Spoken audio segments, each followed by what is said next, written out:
This is TWiT.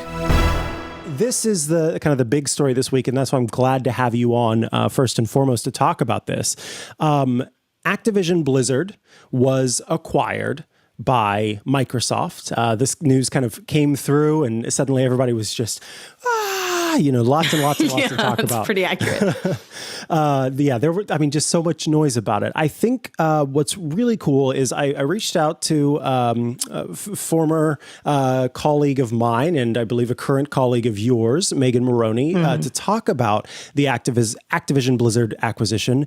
And what's cool is that you look at things from the business side, if I'm remembering correctly. So this is a great opportunity to kind of talk about that as opposed to just the gaming side, which of course was the first kind of, what's going on here? So I was hoping that you could start by letting us know kind of this deal going through, how much Microsoft paid for Activision Blizzard in case someone doesn't know, and we can go from there.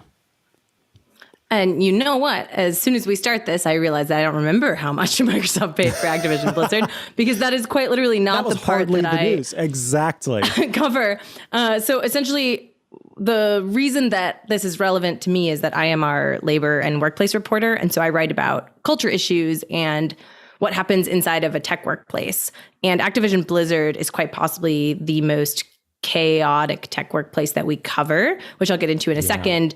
And so the fact that Microsoft went and purchased this tech workplace that we spend quite a lot of time talking about for culture reasons leads to this huge question of what happens when one absolutely enormous business buys another extremely large business, and what happens to the people who work there and the companies when they try to combine. And so that's the angle from which I've been approaching this. I've spent quite a lot of time talking to people who work for the gaming studios that are already owned by Microsoft, as well as the people who work at Activision Blizzard, who will then become part of Microsoft, if that makes sense, if that's the perspective. Yeah.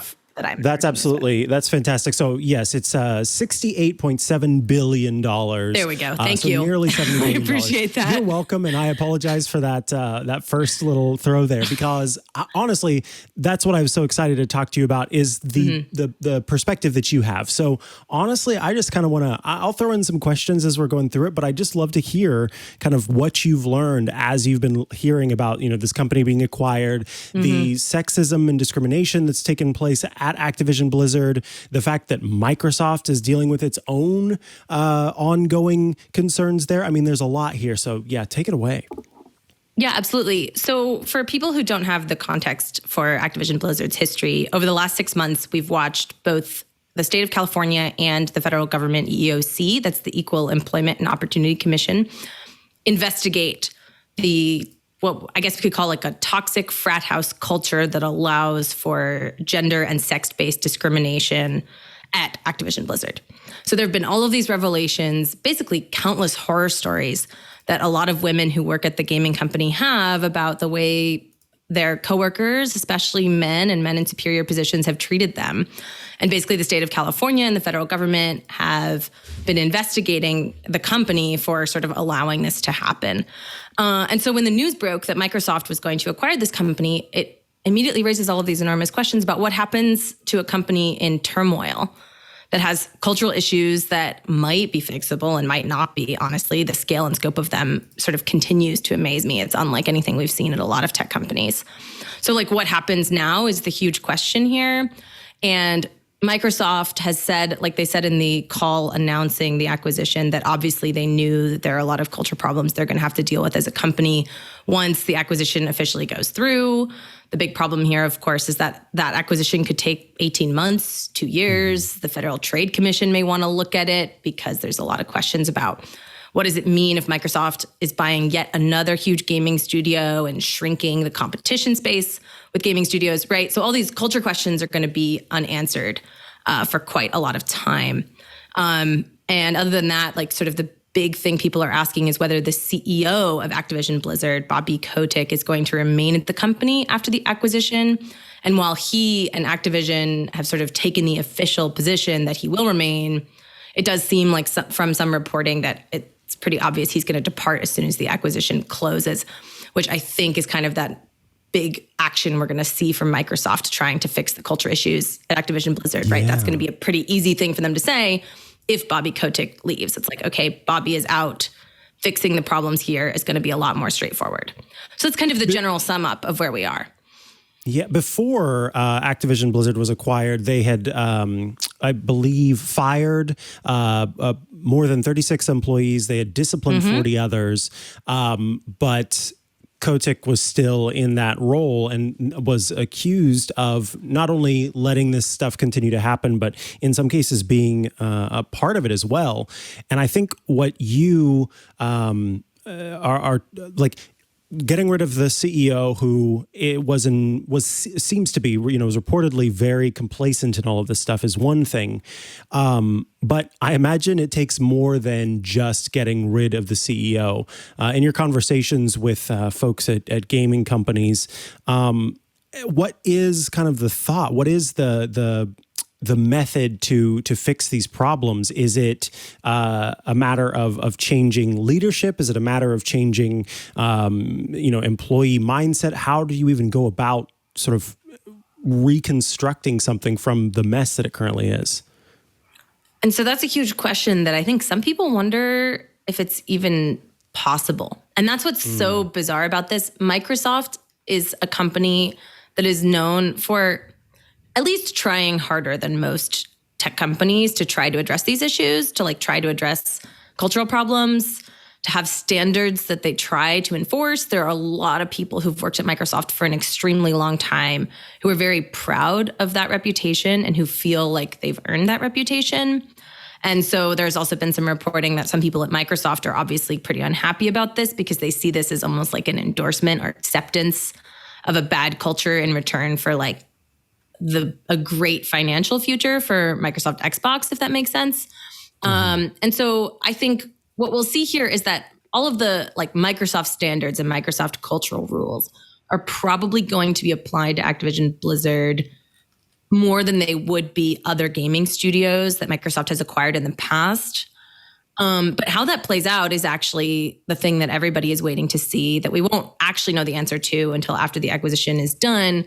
But what we can be very confident about is that Microsoft is going to have to do quite a lot to appease both the upset workers at Activision Blizzard and its own enormous company, where I think a lot of people are kind of skeptical that it's possible to fix this problem in a way that will help Microsoft's reputation in the long term. So I guess it's a big test here. Absolutely. I mean, as well as its investors, you wrote about Microsoft agreeing to compile a report on the status of all sexual harassment and gender discrimination investigations at the company. So this makes me wonder. So we've got that on one side where there, have been these different investigations at the company, including with founder Bill Gates.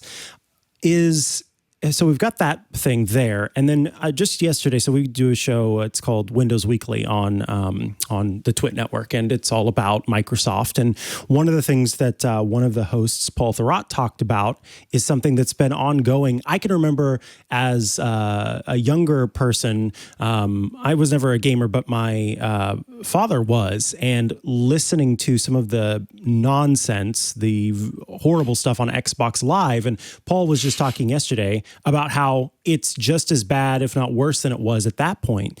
So with the knowledge that the company has had this Xbox Live culture of yuckiness, and on the other hand, they've got these investigations of sexual harassment, gender discrimination, etc. What are the thoughts about Microsoft being the right steward for evolving this company? And on the other hand, do you think that Microsoft buying this company had some level of I know I can't think of the term, of tone deafness? Is that it? Yeah.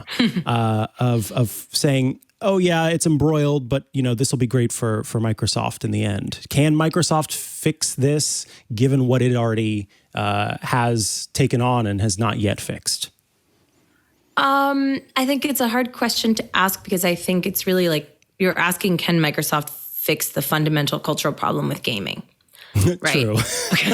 This is not just Xbox. This is PlayStation. This is every single game that quite possibly exists. Maybe Animal Crossing doesn't have this problem. But almost every single game has a problem with the people who play it. There is a subset of people who embrace a culture that is very toxic. And then when it comes to the gaming world itself, the people who work in gaming understand that the reputation of game developers is not a good one when it comes to treating people with respect and kindness and basic human decency. And I know that sounds terrible, and I'm not insulting like most gamers. I'm just saying this is a cultural problem that exists across the gaming world. And I think we can all agree that it's a universal problem. And so Microsoft might not be the best person or best company to fix the problem, but I don't think there is one company that is particularly suited to be addressing all of these issues. I have a hard time thinking that things will change dramatically, but I'm just a skeptic in terms of my workplace reporting in general. I think rarely you see things change in a really dramatic way at a company if there's a problem. But, there is a first time for everything. Microsoft does have an unusually strict set of corporate procedures for this kind of stuff.